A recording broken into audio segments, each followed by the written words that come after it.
नमस्कार, मैं हूं अविनाश पांडे और आप देख रहे हैं जीटीवी भारत। बुलेटिन की शुरुआत करेंगे, लेकिन उससे पहले नजर डालते हैं हेडलाइंस पर। बिहार में कम होने लगी कोरोना की रफ्तार। पिछले 24 घंटे में मिले 10,174 नए मरीज। रिकवरी दर बढ़कर हुआ 81.97%। बिहार में ऑक्सीजन सिलेंडर की लापरवाही पर सख्त हुई सरकार। स्वास्थ्य मंत्री मंगल पांडे ने जांच करने का दिया आश्वासन। एक बार फिर देखिए, बिहार में अस्पताल की बड़ी लापरवाही। जिंदगी के साथ अस्मत से भी खेलते नजर आए स्वास्थ्यकर्मी। वैक्सीनेशन केंद्रों पर उड़ रही नियमों की धज्जियां। सहरसा के टीकाकरण केंद्र पर नहीं है पुलिस की तैनाती। कौन कराएगा नियमों का पालन? तो बिहार में कोरोना की रोकथाम को लेकर लगाए गए जो तमाम स्थितियां थी, परिस्थितियां थी, जो नियम थे, वो थोड़े से कारगर नजर आ रहे हैं। साथ ही साथ लॉकडाउन काफी यहां पर फायदा नजर आ रहा है। आपको बता दें कि जिस तरीके से स्थितियां हैं उसका असर देखने को मिल रहा है। राज्य सरकार की ओर से जारी ताजा आंकड़ों के अनुसार 10,174 नए मरीज पिछले 24 घंटे में मिले हैं। वहीं बिहार सरकार के अनुसार पॉजिटिविटी रेट जो है वो 10.16% पर है। आपको यह भी बता दें कि पिछले महीने यही पॉजिटिविटी रेट 16% तक चला गया था। ताजे आंकड़ों के अनुसार बिहार में एक सप्ताह में लगभग 94,600 से अधिक कोरोना पॉजिटिव मरीज स्वस्थ हुए हैं और इसके कारण प्रदेश में रिकवरी रेट बढ़कर 81.97% हो गई है। और हमारे साथ हमारे संपादक राजेश जुड़े हुए हैं। राजेश, बिहार की स्थितियां लॉकडाउन की वजह से थोड़ी सुधरती हुई नजर आ रही हैं। बिल्कुल अविनाश, धीरे धीरे ही सही, लेकिन अब स्थिति सुधरती हुई नजर आ रही है। जो पिछले कुछ दिनों से अगर देखा जाए तो चारों तरफ जो शोर शराबा था वो शोर शराबा अब कम हुआ है और इसका मूल वजह ये है, वो है लॉकडाउन। दरअसल सरकारी व्यवस्था बहुत बेहतर हुई है, ऐसी बात नहीं है। मूल व्यवस्था यही है कि लॉकडाउन हुआ है, लोग अब घर से निकलना कम किए हैं और थोड़े से लोग भी अब सचेत हुए हैं। जो लापरवाही थी वो लापरवाही देखने में कम आ रही है, जिसकी वजह से ये जो संक्रमण दर है वो घटा है। अब प्रश्न ये उठता है कि संक्रमण दर को जितना जल्दी से जल्दी हो सके और तेजी से हमें कम करना होगा और इसके लिए साथ ही साथ आम जनता की जो सहभागिता है वो बढ़ानी होगी और लोगों को खुद समझने की जरूरत है कि कैसे इस महासंकट से आज की तारीख में हम उभरें। और इसके अलावा अगर बात कर ली सरकारी पक्ष की, अगर बात कर ली जाए तो सरकार के द्वारा जो तैयारियां हैं वो सबके सामने है। हालांकि कुछ वहां भी सुधार हुआ है, ऑक्सीजन की भी आपूर्ति बढ़ी है, साथ ही साथ जो दवा थी वो भी बढ़ा है, इंजेक्शन भी आया है, लेकिन जो कालाबाजारी है उस पर अंकुश नहीं लग पाया है अविनाश, और ये स्थिति बेहतर नहीं है। साथ ही साथ जो अस्पताल की जो व्यवस्था है उसको बेहतर करने की जरूरत है, वो कैसे दुरुस्त किया जाए इस पर भी ध्यान देने की जरूरत है। हालांकि कल जो डॉक्टरों की कल बहाली हुई थी उसमें कई लोगों का सिलेक्शन हुआ है, लेकिन अभी उन्हें नियुक्त नहीं किया गया है। उसमें तकरीबन 1 हफ्ते का टाइम लगेगा। जो प्रक्रिया है उस प्रक्रिया के तहत ये लोग करेंगे, लेकिन कोशिश ये होनी चाहिए कि इसे और तेज गति से ज्यादा बड़ी संख्या में, आप कह सकते हैं तमाम जो अस्पताल हैं, वो चाहे सदर अस्पताल हो या पीएमसीएच हो, वहां पर डॉक्टरों की नियुक्ति होनी चाहिए। और इसके साथ ही साथ एक आम पहलू ये भी है कि टेस्टिंग की जो रफ्तार है उसको बढ़ाने की जरूरत है। हम जितना ज्यादा से ज्यादा टेस्ट करेंगे, जितना से ज्यादा ये पता कर लेंगे कि कौन से मरीज कोरोना है, पॉजिटिव है, कौन नहीं है, ये अगर हम ज्यादा से ज्यादा टेस्टिंग बढ़ाएंगे तो निश्चित रूप से टेस्टिंग के साथ साथ एक दूसरी प्रक्रिया ये भी शुरू हो जाती है कि जो वैक्सीनेशन की प्रक्रिया है, वो वैक्सीनेशन की प्रक्रिया को भी बढ़ाना होगा। हालांकि उसमें भी तेजी आई है, लेकिन वो और रफ्तार तेज करने की जरूरत है। मंगल पांडे ने कहा है, स्वास्थ्य मंत्री ने, कि जो वैक्सीन का जो डोज है बहुत जल्द और भी बड़ी संख्या में हमारे पास आ जाएगा।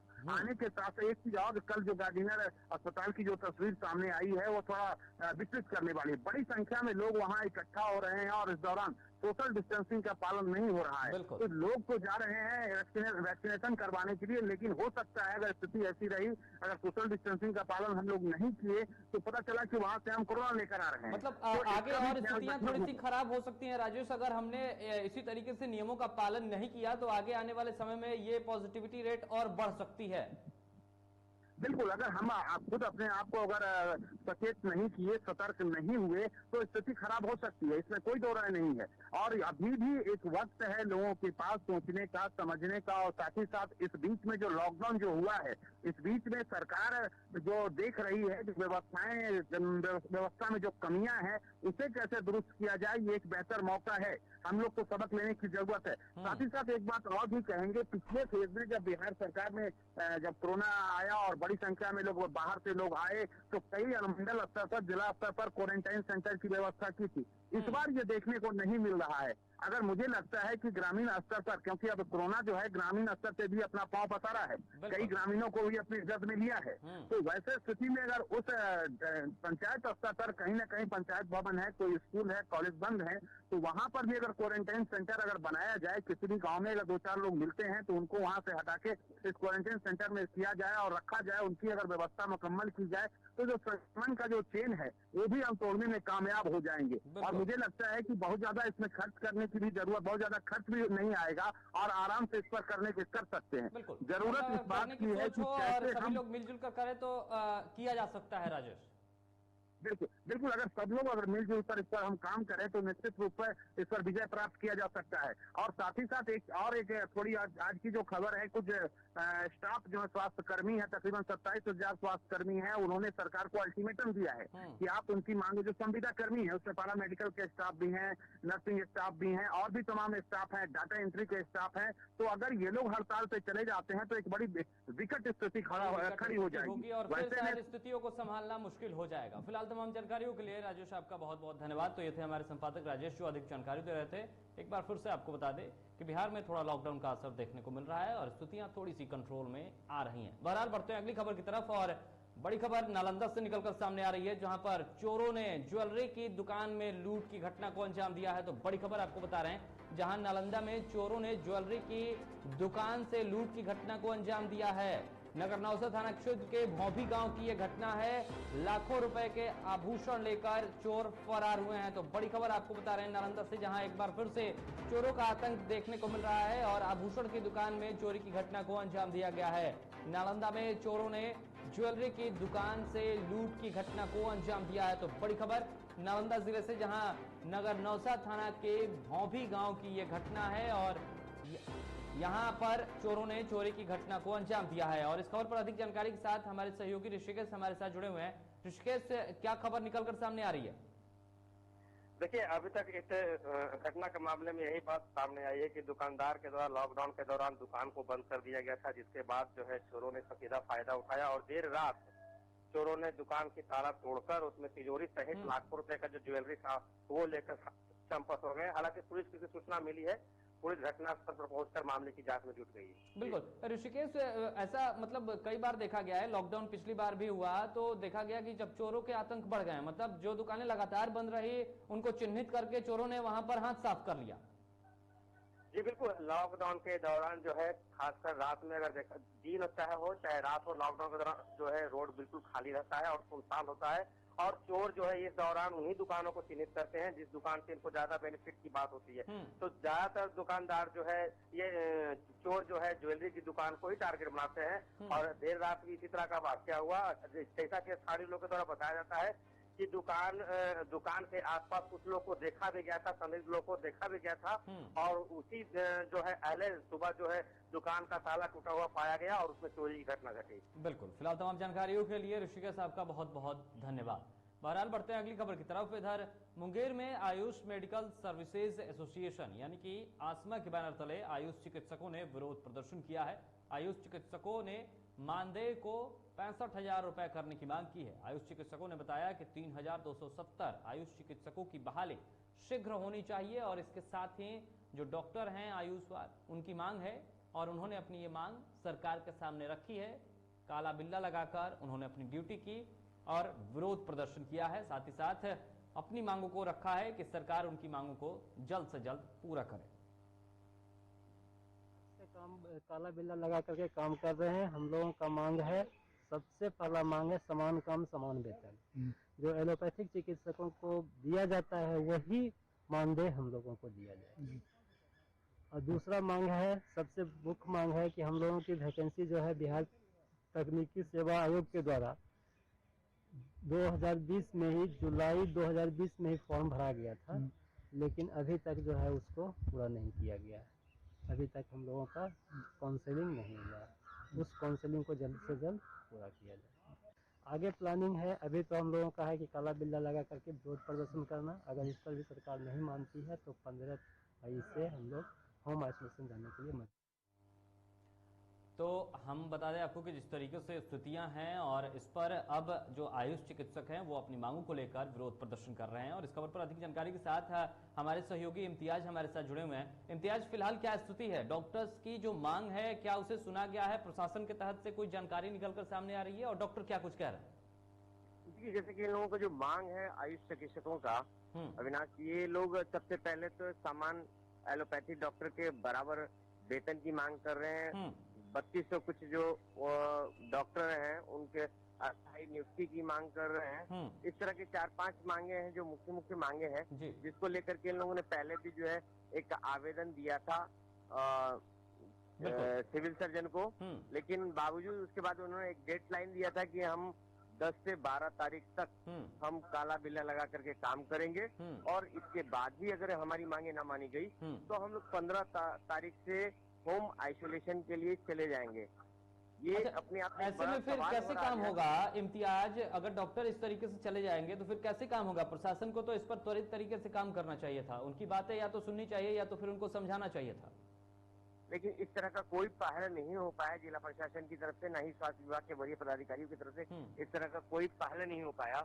जिस तरह से कोरोना महामारी फैली हुई है, ऐसे में इन बातों को गंभीरता से लेनी चाहिए थी, लेकिन अभी तक कोई ऐसी पहल नहीं हो पाई है। 10 तारीख से लोग चले गए हैं तो काला बिल्ला लगा के प्रदर्शन कर रहे हैं, काम कर रहे हैं, अपनी सेवा दे रहे हैं।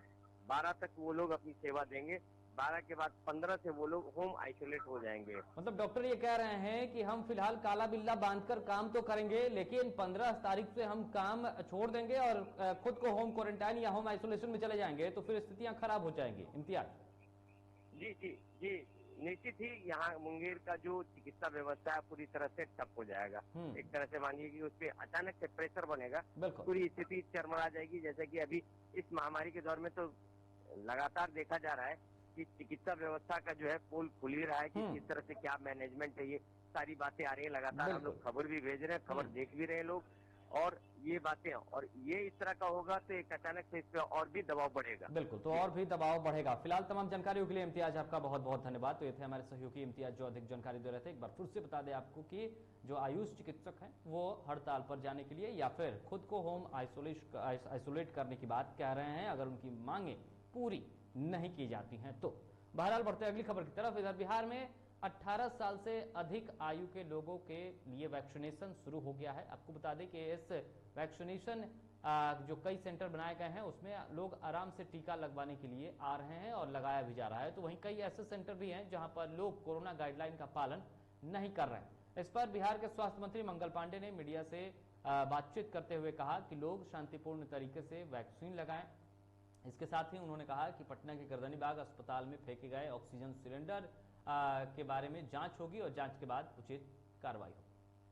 मैं सभी लोगों से अपील करूंगा कि कोविड पोर्टल पे अपना रजिस्ट्रेशन कराना है, उसके बाद स्लॉट बुक कराना है। जिस स्थान पे जिसको जब जाना है वो तब जाए। ऑनलाइन रजिस्ट्रेशन इसमें नहीं है, पहले से रजिस्ट्रेशन कराना पड़ेगा। ये व्यवस्था समझनी पड़ेगी और इस व्यवस्था में सब लोग सहयोग दें, ये मेरा आग्रह होगा।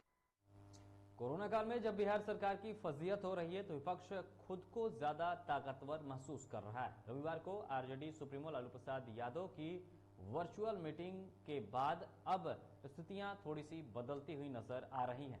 वहीं बिहार के पूर्व स्वास्थ्य मंत्री तेज प्रताप यादव पूरे एक्टिव नजर आ रहे हैं। उन्होंने रविवार को गर्दनीबाग अस्पताल का जायजा लिया था। वहीं अब सोमवार को बिहार के सबसे बड़े अस्पताल पीएमसीएच पहुंचे और मरीजों के परिजनों से मुलाकात की और उनका हालचाल जाना। पीएमसीएच की स्थिति तो शुरू से खराब है। अब जैसे मान लीजिए मरीज हैं, उनके कोई फादर हैं डेथ कर गए हैं, शरीर रखा हुआ अंदर में दे नहीं रहा है। तो पूरे तरीके से कोरोना का संक्रमण जो दिन पर दिन जो बढ़ता चला जा रहा है और सरकार की नाकामियां की वजह से ये चीज़ हो रहा है पूरे तरीके से। ना ऑक्सीजन कहीं मिल पा रहा है, जिसका पैर भी रहता है उसको ऑक्सीजन मिल जाता है, जो गरीब गुरबा है वो ऑक्सीजन कहाँ से लाए, वो कहाँ से बेड। और बिहार में बढ़ते कोरोना संक्रमण के बीच विपक्ष लगातार बिहार सरकार के स्वास्थ्य व्यवस्थाओं को लेकर हमला कर रहा है और इसी कड़ी में पटना में आरजेडी के प्रदेश प्रवक्ता बंटू सिंह ने नीतीश सरकार पर जोरदार हमला बोला। उन्होंने कहा कि बिहार सरकार पूरी तरीके से निकम्मी है। हर दिन बिहार में कोरोना से लोगों की जानें जा रही हैं और स्वास्थ्य व्यवस्था बिल्कुल बदहाल है। अगर कुछ कार्रवाई करे तो कुछ हो, बाकी अब तो भगवान के हाथ में है। तेज प्रताप यादव बीते दिन गर्दनेबाग अस्पताल जाते हैं, पूर्व स्वास्थ्य मंत्री भी हैं। जब वो इन चीजों को उजागर करते हैं तो जो नेता हैं बीजेपी के वो कहते हैं कि वो घटिया राजनीति कर रहे हैं। यही तो देखिए, इन लोग का शर्म का चीज तो है नहीं, मगर कोई कहेगा कि फलना कहाँ है, अगर कोई जाकर हॉस्पिटल में चेक किया तो कहेगा घटिया राजनीतिक है। तो ये लोग का जो चाल और चरित्र है ना, ये जो एनडीए का, ये क्या है, इसका कोई इन लोग का डीएनए का पता हमको नहीं है। एनडीए का ये बता हम बता दे रहे हैं, इन लोग का कैसा डीएनए है कि कभी कहेगा कि जो है सो कि कहाँ है फलना, आप फिर जाएगा कोई देखने के लिए तो उस पर केस करेगा, उसके बाद कहेगा घटिया राजनीति कर रहा। इन लोग का डीएनए क्या है ये हमको समझ में नहीं आता है। पत्रकार बंधु, आप लोग भी देख ही रहे हैं, समझिए आगे इसमें क्या बोलना है, तो ज्यादा नहीं कुछ बोलूं। धन्यवाद। तो साफ तौर पर बंटू सिंह का कहना है कि जो घटिया राजनीति जो है वो एनडीए की घटक दल करती है। एक तरफ जब तेजस्वी यादव या तेज प्रताप यादव जाते हैं कहीं पे भी जांच करने तो कहती है कि क्यों जांच करते हैं, और जब नहीं जाते हैं तो कहते हैं क्यों नहीं जाते हैं। और बिहार में एक तरफ संक्रमण से लोगों की जानें जा रही हैं तो दूसरी तरफ डॉक्टरों की लापरवाही से मरीजों की मौत होते जा रही है। डीटीवी भारत आपको एक महिला की ऐसे ही दर्द सुनाएगा जिसने अपने पति को खो दिया और उसके साथ छेड़खानी की कोशिश भी की गई। सर, हम लोग नोएडा में रहते हैं, मैं और मेरे हस्बैंड। अभी होली में हम लोग बिहार आए हुए थे सर, होली मनाने के लिए पूरी फैमिली का गेट टुगेदर था। 9 अप्रैल को मेरे हस्बैंड की तबीयत खराब हुई, फीवर रखना, मैंने कुछ नहीं बोला उसको, कुछ भी नहीं। 2-3 दिन बाद ऐसे ही कोई सुविधा नहीं, कुछ नहीं। मेरे हस्बैंड की तबीयत उस दिन से बिगड़ी जब रात के 2 बजे में मेरी मदर के बगल वाले बेड पे एक अंकल, मास्क उनका हट गया था और वो अंकल चिल्ला के नर्स को बुला रहे थे और मेरी मम्मी चिल्ला रही थी जल्दी आइए ये मर जाएंगे, जल्दी आइए ये मर जाएंगे। कोई नहीं आया और अंकल ने दम तोड़ दिया। ऐसे 3-4 लोग उस 2-3 दिन के अंदर दम तोड़े हैं बिना केयर के, बिना नर्स के आए। सारी नर्स टेबल कुर्सी लगा के सो जाती थी, कहती थी पागल हो गए हैं हम ही, अब मर जाएंगे इस कोरोना के चक्कर में, अब तो क्यों जॉब कर रहे हो, छोड़ दो, आपकी जगह कोई और आ जाएगा। उसके बाद वहाँ से बाईपास वहाँ उस हॉस्पिटल में नहीं अवेलेबल था। मेरे हस्बैंड की तबीयत एक दिन बहुत खराब हो गई, उन्होंने मायागंज रेफर कर दिया, भागलपुर मायागंज हॉस्पिटल। हम लोग अभी मायागंज आए, मायागंज की और हालत खराब, आईसीयू में 4 बेड था। मेरे हस्बैंड के बगल वाले बेड पे 4 लोग 6 से 7 घंटे में 4 लोग खत्म हुए। क्यों खत्म हुए? वो नर्स को बुला रहे थे, सिस्टर आ जाओ, दिक्कत हो रही है, और सिस्टर नहीं आती थी। एक अंकल तो बुलाते बुलाते उलट के गिर गए, पूरा सर फूट गया, ब्लड और मर गए वो अंकल वहीं पे।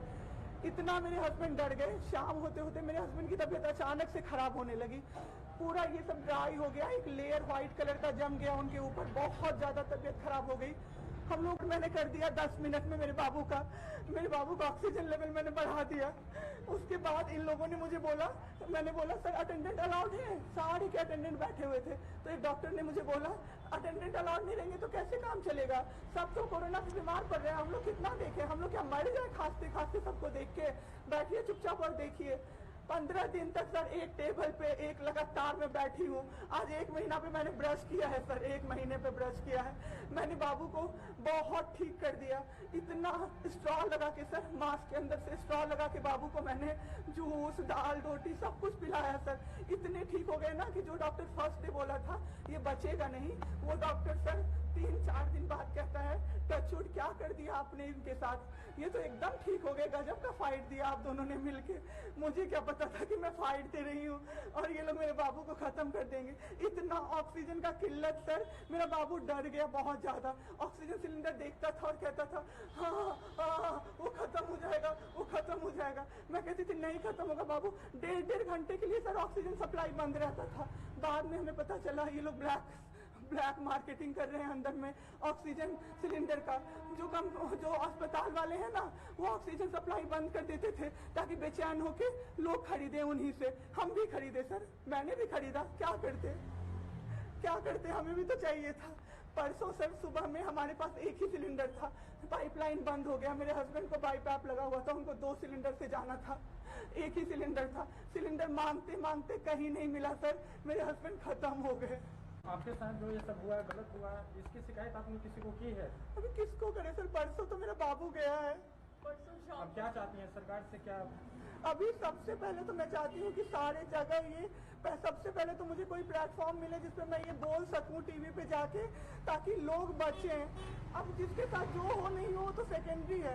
हमारे जैसे जो लोग में पड़े हैं ना, जो ये छोड़ के भूल जाते हैं कि पेशेंट का ख्याल डॉक्टर्स रखेंगे, वो जाके अपने पेशेंट का ख्याल रखें, नहीं तो सब मर जाएंगे सर, सब मर जाएंगे। एक डॉक्टर एक दिन आए राजेश्वर में, कहते हैं अरे ये बेड अभी तक नहीं खाली हुआ है, मतलब ये आदमी अभी तक नहीं मरा है। एक आदमी के बारे में आप सोचो सर जरा सा, आप सोचो सर जरा सा। मेरे हस्बैंड को वेंटिलेटर पे नहीं रखा सर, वो शायद बच जाते। और जब मेरी एक फ्रेंड है डॉक्टर, उसने बात की कि आपने वेंटिलेटर भी क्यों नहीं रखा, तो झूठ कह रहे हैं कि फैमिली वालों ने मना किया। हमें कोई सजेशन नहीं, कोई सजेशन पे आप रख सकते हो, कुछ भी नहीं सर, वो बस वेट। और बिहार सहित पूरे देश में कोरोना कहर बरपा रहा है और इस कोरोना के कहर के बीच में बिहार में स्वास्थ्य सेवाओं का बुरा हाल सामने आ रहा है। अस्पताल चाहे सरकारी हो या निजी, सभी की स्थितियां बुरी हैं। ऐसे में ही एक मामला आया है जहां एक महिला के साथ मानवता को शर्मसार किया गया है। अस्पताल की कुव्यवस्था के कारण उसके पति की जान चली गई और यहां तक कि महिला का आरोप है कि अस्पताल में उसके साथ छेड़खानी भी हुई। पटना के राजेश्वर अस्पताल में घटी इस घटना में पीड़ित का कहना है कि उसके पति को कोरोना ने नहीं बल्कि सिस्टम ने मारा है। पीड़िता ने के अनुसार हॉस्पिटल कर्मियों के द्वारा कई बार उसके साथ छेड़छाड़ की गई। वहीं इस घटना को लेकर पप्पू यादव उस पीड़िता से मिलने पहुंचे। क्या कुछ उन्होंने कहा इस दौरान, जरा वो सुनिए। महिलाओं ने जो आरोप लगाया, बाहरी महिला सशक्तिकरण और महिला सुरक्षा, मैं पहले से कहता रहा हूं कि ये जो कर्मचारी हैं, ये जो हॉस्पिटल है, ये लगभग, मैं सबकी बात नहीं कहूंगा, लेकिन लगभग लोग नरभक्षी बनते जा रहे हैं। जिस तरीके से महिलाओं का शारीरिक एक्सप्लॉयटेशन किया गया, राजेश्वरी में आए तो उस महिलाओं ने एक डॉक्टर का नाम लिया है कि वो इशारा करते थे, हमारे शरीर से टच करके चलते थे। और बिहार में 9 मई से 18 साल से अधिक उम्र वाले लोगों का वैक्सीनेशन शुरू हो गया है। वैक्सीनेशन में हुई देरी के बाद कई वैक्सीनेशन सेंटरों में 18 साल से ऊपर के लोगों की भीड़ देखने को मिल रही है। ऐसा ही एक नज़ारा पटना के गार्डिनर अस्पताल में भी देखने को मिला, जहां लोग काफ़ी संख्या में वैक्सीन लेने पहुंचे। इस दौरान गाइडलाइन की जमकर धज्जियां उड़ाई गई। वहीं पुलिस भी भीड़ को नियंत्रित करने में असफल दिखी और इसका जायजा लिया हमारे सहयोगी निषेध। बिहार में 18 प्लस के ऊपर के लोगों को वैक्सीन देने का आज दूसरा दिन है। इस वक्त हम पटना के न्यू गार्डिनर अस्पताल में हैं। यहाँ की पहले आपको तस्वीरें दिखाना चाहेंगे। तस्वीरें देखकर आपको डर लगेगा। लोग एक के ऊपर एक चढ़े हुए हैं वैक्सीन लगवाने के लिए। प्रशासन है मौजूद, लगातार लोगों को समझा रही है, लेकिन उसके बावजूद भी भीड़ कम होने का नाम नहीं ले रही है। हालांकि तमाम अलग अलग काउंटर्स बनाए गए हैं वैक्सीनेशन के लिए यहाँ पे, उसके बावजूद भी भीड़ जो है वो आप साफ देख सकते हैं। पूरी तरीके से धज्जियां उड़ाई जा रही हैं। सोशल डिस्टेंसिंग बिल्कुल भी मेंटेन नहीं हो रहा है और ऐसे में ये कहना बिल्कुल भी गलत नहीं होगा कि यहाँ पे जीवन बचाने की कोई कोशिश नहीं हो रही है। कहीं ना कहीं जीवन को खत्म किया जा रहा है, क्योंकि ये जो भीड़ आप देख रहे हैं, कहीं ना कहीं कोरोना कि चैन को तोड़ने के लिए बिहार में 10 दिन का लॉकडाउन लगाया गया है। लेकिन जो सोशल डिस्टेंसिंग की यहाँ धज्जियां उड़ाई जा रही हैं, इससे कहीं ना कहीं कोरोना का संक्रमण फैलेगा ही, रुकेगा तो बिल्कुल भी नहीं। जरूरत है इधर प्रशासन को ध्यान देने की और इस भीड़ को काबू करवाने की। शेर ठाकुर, DTV भारत, पटना। सरकार और प्रशासन के लाखों दावों के बावजूद लखीसराय के बाजारों और गलियों में लोगों की भीड़ उमड़ रही है। ताज्जुब की बात यह है कि प्रशासन इसको लेकर मुखदर्शक भी बना हुआ है। लॉकडाउन के सारे नियमों को ताक पर रखकर सरकार द्वारा प्रतिबंधित दुकानों को भी खोला जा रहा है और बड़ी संख्या में महिलाएं, पुरुष की भीड़ इस प्रकार देखने को मिल रही है कि मानो कोरोना बिल्कुल खत्म हो गया। यदि ऐसी ही लापरवाही बरती जाएगी तो कोरोना के आंकड़े जिला प्रशासन और सरकार की नींद उड़ा सकते हैं।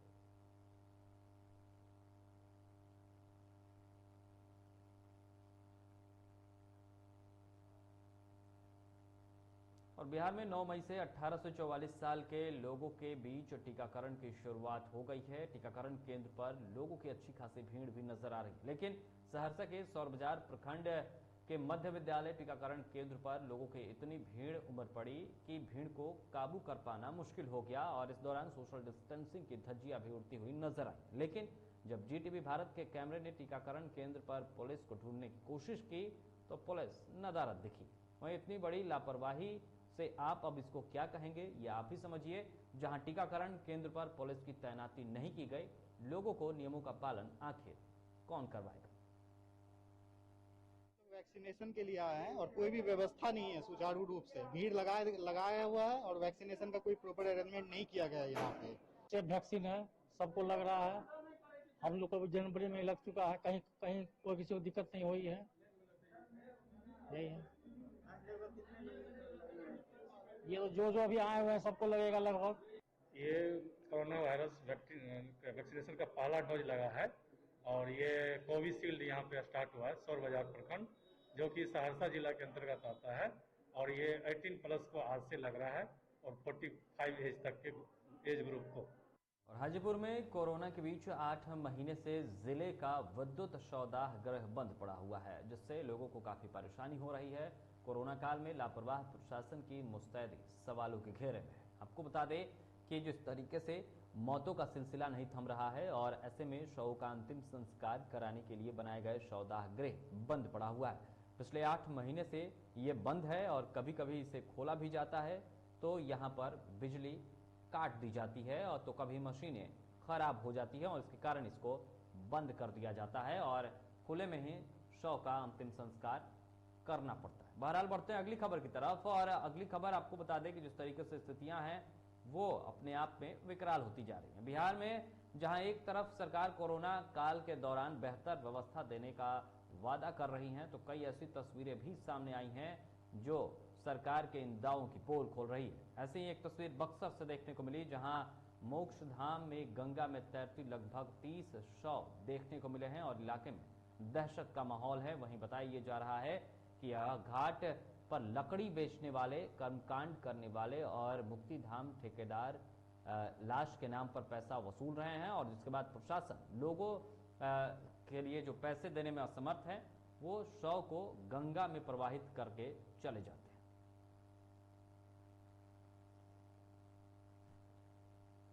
तो फिलहाल खबरों के इस बुलेटिन में इतना ही, लेकिन ऐसी तमाम बड़ी खबरों से अपडेट रहने के लिए आप देखते रहिए DTV भारत।